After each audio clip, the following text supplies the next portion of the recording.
Hello everybody, let's learn about linked lists. Theoretically, a linked list is represented as this list. So where we have a pointer variable called head, which is pointing to a memory location where a node is stored with data as well as address for the next node. So every node is pointing to the next node. If we have a detailed look at the linked list, this is how it is represented. So here we have a pointer variable head that contains address of the next node. So in this case 100, and it has two parts, data and address of the next node, and which in turn is pointing to the next node and so on.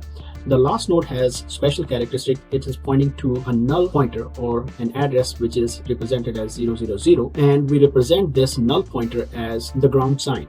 Now let's have a detailed look at a node itself. So a node is made up of two parts. The first part is the data part, which can be anything. So remember, linked list is a data structures. That means it is used to store and organize data. And this is the part where we store that data. So in this case, we are just storing an integer number. Its size is variable. It can be anything. It can be an integer, it can be rectangle, it can be employee object or pointer or any other object that you can think of. Its size will depend on the size of the object itself. So that's why this data part is variable size. The second part here is the address of the next node. It will be fixed size, and its size will depend on the architecture of your machine. So if you are running a 32-bit machine, this address will be of 4 bytes. So this will look like an 8-digit number. On the other hand, if you are running a 64-bit machine, so it will be represented as 8 bytes address, and it will look like this 16-digit number. Now if you want to program it in C++, we can create a class called node. It has two parts. The first part is data. So here we are just using integer data. So the data type for the variable data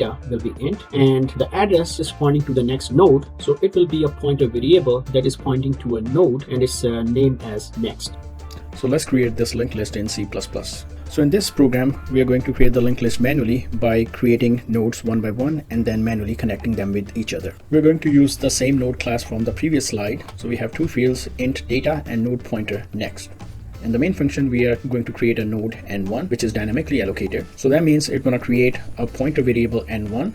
In the beginning, it's going to contain the garbage value, and then the right side of the code would execute and it'll create a brand new node with no data and garbage value in the next pointer. And let's say this node was created at location 100, and when the assignment operator works, that means this address will be stored in variable n1.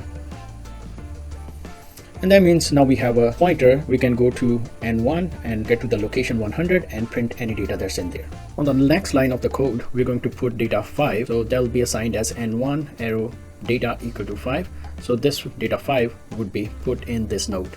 On the next line of the code, we're going to create another node n2, same as before as n1. So everything will be same. So n2 in the beginning in the pointer variable will have garbage value, and then a new node will be created with no data and garbage value in the next pointer. And let's say this node was created at address 500, and when this assignment operator is executed, then this 500 would be stored in the n2 pointer variable. And in the next line of the code, we are going to put data 10 into the node n2, and that means now we have a value 10 in the second node. So now is the most important operation where we're going to connect node n1 with node n2. So here is saying set n1.next equal to n2. So we're going to see the contents of n2. In n2, we have stored the address of the second node, so it's 500. This is the value that will be copied onto n1's next. Remember, both of them, they are pointer variables, so they're going to contain the address. So this 500 will be copied over to n1.next.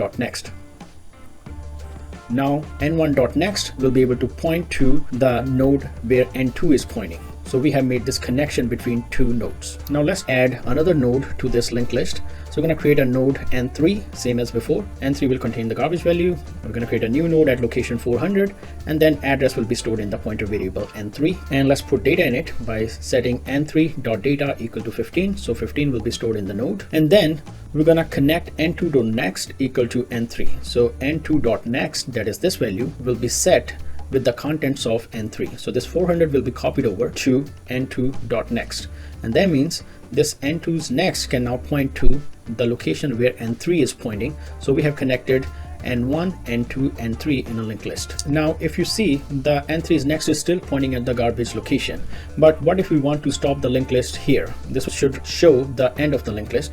So there is a special value that we store. This is called null pointer, which is represented by value 0, and we're going to set n3.next, that's this value, to 0 or null pointer, and it will be represented by this ground sign.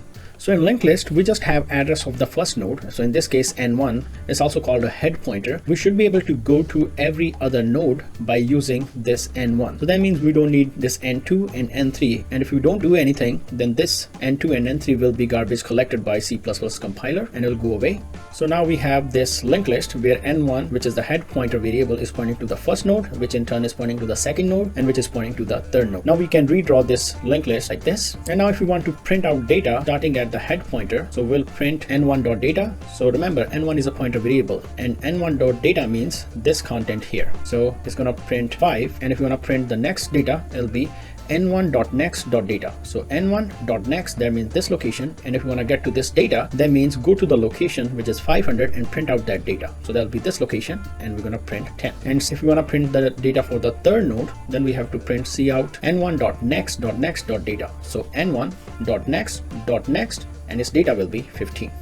So in this lecture, we manually created 3 linked list nodes and then connected them to form a linked list. So in the future lectures, we're going to automate this process. We don't have to manually create each and every node. So we are going to create a linked list class that uses the node class to create the linked list automatically by writing functions.